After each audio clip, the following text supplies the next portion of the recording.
Hello everyone, welcome back to STS, Science, Technology, Economy, Strategy 등을 고민하는 곳입니다. 영국의 교통부 UK Department of Transport, DFT로 약자를 하고요. 그 다음에 UK Marine Coast Guard Agency, UKMCA로 약자를 쓰는데 이게 바로 영국의 관련 당국 아닙니까? 영국 당국이 원자력 추진선을 규제하는 법안을 22년 한 11월 한 22일경에 패스할 것 같다 하고 이렇게 보도가 나오고 있습니다. 영국의 코어 파워라는 기업이 지난주에 이렇게 발표를 했다는 겁니다. 이 코어 파워라는 회사는 해운 기술 혁신 기업으로 알려져 있는데 용융염로 MSR 개발하는 것으로 저는 이렇게 알고 있습니다. 일정까지 발표된 게 상당히 이례적이고 놀라운 건데 확실한 사실은 미국에 이어서 영국도 군함이 아니라 상업용 선박에 원자력 추진 허용한다는 겁니다. 군함의 원자력 추진 사용된 것은 이미 수십 년 됐잖아요. 그동안 상업용 선박에 원자력 사용하지 못한 것은 못한 게 아니고 안 한 거죠. 안 한 거. 이거는 기술의 문제라기보다는 정치적인 이유일 것입니다. 저는 그렇게 봅니다. 그런데 기후전쟁, 탄소전쟁의 대응 수단으로서 원자력의 역할이 중요해지면서 드디어 미국이 상업용 선박에도 원자력 추진을 허용하기로 결단을 한 것으로 보이고요. 그 마지막 단계로서 마무리 단계로서 원자력 추진 선박의 해사 규제안을 마련하기 위해서 미국의 성급인 ABS하고 미국 연방정부 에너지부 DOE가 대략 한 80만 불짜리 계약을 사인했다. 이런 내용을 지난 8월 20일 올린 영상에서 다룬 거 아니겠습니까? 미국은 이미 2017년부터 지금까지 대략 한 2억 1,500만 불 이상 투입해서 원자력 추진 선박 도입을 준비를 해 온 것으로 이제 보도가 같이 되었고요. 그래서 이제 원자력 전문 지식이 없는 ABS에게 미국 에너지부 산하의 국가 원자력 혁신센터 기술 혁신을 기술적 지원을 해준다는 겁니다. National Reactor Innovation Center (NRIC로) 약자를 사용합니다. 그래서 ABS하고 NRIC가 협업으로, 이 말은 미국 정부가 용융염을 포함해서 아주 다양한 원자력 추진 모델을 개발하고 있다 이런 겁니다. 그래서 물론 많은 이제 전문 기업들도 같이 참여를 하는 것이고요. 그래서 또 이 계약과 별도로 미국 에너지부가 지원을 해서 텍사스 대학과 ABS가 이 용융염로라는 MSR도 지금 같이 개발하고 있다고 한 그런 내용입니다. 요컨대 지금 해양 산업에 엄청난 변혁이 시작되고 있다. 완전히 이건 마일스톤이다 이겁니다. 마일스톤. 선박 추진 체계가 획기적으로 변한다는 거 아닙니까? 중류 추진은 이제 완전하게 퇴출돼야 합니다. 그래서 이 말은 기존 배 몽땅 새로 만들어야 한다는 거 아닙니까? 뭐 이런 말 아닙니까? 기존 배 몽땅 새로 만들어야 합니다. 원자력 추진 선박 지금 하나도 없는데 전부 새로 만들어야 합니다. 그래서 이 말은 누가 가장 큰 혜택을 보겠습니까? 한국의 조선산업 아니겠습니까? 그래서 삼성중공업 아니겠습니까? 뭐 그런 얘기입니다. 그 말을 하고 있습니다, 지금. 영국에서는 이 규제안을 갖고 9월에 코어 파워가 주최하는 런던 컨퍼런스가 열린다는 겁니다. 그 제목이 제가 아주 인상적입니다. New Nuclear for Maritime. New Nuclear. 새로운 원자력. 뭐 이런 뜻 아닙니까? 그래서 코어 파워가 붙인 이 New Nuclear라는 이 제목이 제가 지난 8월 20일 그때 원자력 관련 영상을 2개를 올렸는데 두 번째 영상에서 제가 원자력의 새로운 발견 이런 제목을 갖다 붙였는데 이거하고 같은 거 아닙니까 이거? 같은 겁니다. 뉴 뉴클리어, 원자력의 새로운 발견, 같은 말입니다. 그래서 아마도 이 코어 파워가 이 신나게 놀자에서 놀고 간 것 같습니다. 농담 아니고요. 이 아직 많다면 많고 또 적다면 적은 그런 이제 구독인데 정기적으로 꾸준하게 구독하시는 통계를 보면은 국내도 물론 국내가 많지만 해외 부문 지구촌 곳곳에서 접속하는 비율이 상대적으로 굉장히 많은 것 같습니다. 그래서 깜짝 놀랐는데 한국 분들이 그만큼 전 세계에 지금 널리 퍼져 있다. 그렇게 해석을 해야 되지 않겠습니까? 외국인들이 제가 말하는 한국말을 제대로 다 알아듣긴 힘들 테고 결국 한국말을 잘 알아듣는 분들이 접속을 한다는 뜻 아니겠습니까? 하여튼 감사드립니다. 하여튼 이제 이 컨퍼런스에서 그럼 주목해야 할 게 뭘까? 안고가 뭘까? 규제의 내용 아닙니다. 그렇게 생각하시면 안 된다는 거죠. 여기서 말하는 그 규제라는 것은 regulation, 룰 이런 것들은 뭘 못하게 한다. 그게 아닙니다.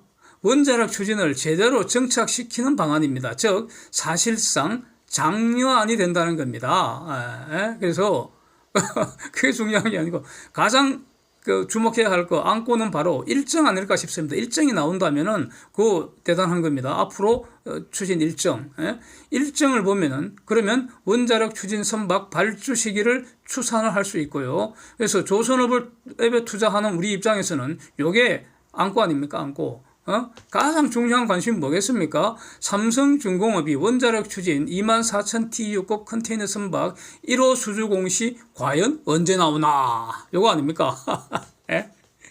그래서 저 UK MCA 같으면은 이미 해운 부문 여러 부문과 광범위한 조사 자문을 받아왔는데 결론은 향후 10년 이내에 대양을 오가는 대형 선박, 즉 Large Ocean Going Vessels 이거 가능할 것 같다 이렇게 결론을 내렸다는 겁니다.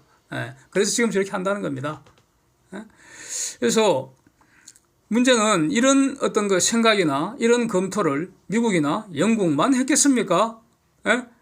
저 같은 사람들 이런 말을 지금 하고 있는데 벌써 계속 이런 말씀드리고 있는데 그래서 한국, 일본, 독일, 프랑스 하여튼 대부분 그 명함을 내밀 만한 주요 국가들 전부 다 이런 검토 다 하고 있을 거라는 겁니다. 그래서 이제 검토할 때는 다 지났고 드디어 실행할 때가 왔다. 진짜로 한다. 이런 의미로 보면 되겠습니다. 우라늄 1g의 핵분열 에너지, 석탄 3톤의 화학 반응 에너지와 같다고 여러 번 말씀드렸습니다. 대략 300만 배입니다. 그리고 탄소 배출이 전혀 없습니다. 이게 매력입니다. 그래서 안전성, 그럼 핵 폐기물 이런 것만 연구해서 집중 연구해서 해결하자 이겁니다. 걱정거리 해소해 주자 이겁니다. 여러 어떤 그 안티 단체들도 많잖아요. 안티 단체들이 걱정하는 거 해결해 주자 이겁니다. 그 안티 하는 분들 굳이 적대할 필요도 없고 그분들 고민 해결해 주면 되잖아요. 그래서 저도 이제 여기 관심이 무지 많기 때문에 그래서 계속 이렇게 검토를 하고 있고 그러는데 제가 내린 결론은 그렇습니다. 다양한 어떤 설계 방식이 있고요. 4세대 원자로를 전제를 하고 있습니다. 저는 3세대 그 경수로 타입 원자로에는 관심이 없습니다. 그거는 사라질 것 같습니다. 관심이 없고요. 4세대 원자로에만 이제 집중적으로 이제 관심을 갖고 있는데 그 다양한 설계가 가능하고요. 그래서 1회 연료 충전하면은 선박의 수명 기간 동안 대략 한 30년 이상 가동하는 원자로도 설계할 수 있고요. 또는 한 7, 8년에 한 번씩 원자로를 통으로 교환해버리는 그런 방식도 가능하다. 그래서 짧은 게 한 7, 8년인데 그것도 그러면 한 7년 내지 8년에 한 번씩만 연료 새로 주입한다. 이런 개념입니다. 하여튼 매력적입니다. 이걸 안 할 이유가 없습니다. 그래서 4세대 원자로가 지금 세상에 알려진 게 모델이 6개이지 않습니까? 이걸 가지고 2001년 이후에 벌써 20년이 넘었죠. 글로벌 공동 연구가 지금 지속되고 있고요. 그래서 실용 모델이 지금 사용할 수 있는 모델, 그게 하나씩 둘씩 이렇게 등장하고 있는 것 같습니다. 일부는 지금 파일럿 테스트 하고 있고, 그렇죠. 그래서 이런 게 이제 제가 나름대로 검토한 결론, 저희 말입니다. 저희 말. 이 용융염로, MSR, 요게 소형 원자로, 오픈야, 4세대 원자로에서 천하대세가 될 가능성이 현재로서는 가장 높다고 봅니다. 요거 안 하면 안 된다는 거죠. 근데 삼성중공업은 용융염로 하고 있습니다. 그렇고, 기존의 3세대 그 대형 원전, 요거는 냉각제로 물을 사용하고, 연료는 우라늄을 고체 형태로 만들어서 사용을 하는데, 4세대는 기술 혁신이 완전히 다른 방법으로 지금 진행이 됐다는 겁니다. 우라늄의